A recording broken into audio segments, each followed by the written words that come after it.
ички сындын жогору атагынын бирөө кемеңгер болгон. Кемеңгерди мудрый деп которгон. Данышмандык, акылмандык, акылдуулук, бийиктик, билгичтик атактарына ашынган бир элдин руханий маданиятын, салт санаасын бүт билген, аны эл ичине жайылтууга кам көргөн, чыгармачылык жөндөмү жетилген адамды кемеңгер деген атак менен атаган. Кыргыздын чоң жомокчулары, манасчылары, кара күбө чыгарган өнөрпөздөрү, насыят, терме, макал чыгарган чыгармачыл адамдары кемеңгер атакка татыктуу болгон.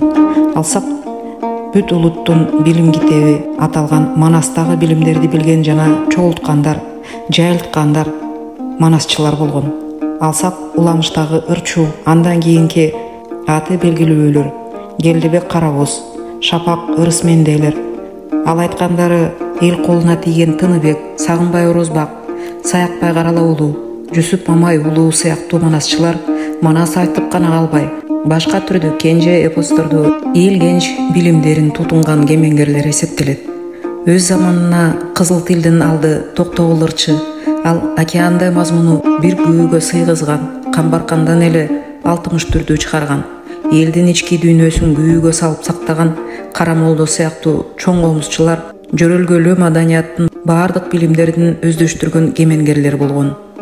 Кармыштегин Макелек Өмүрбай уулу, кыргыз сынчылык жана көчөт маданияты.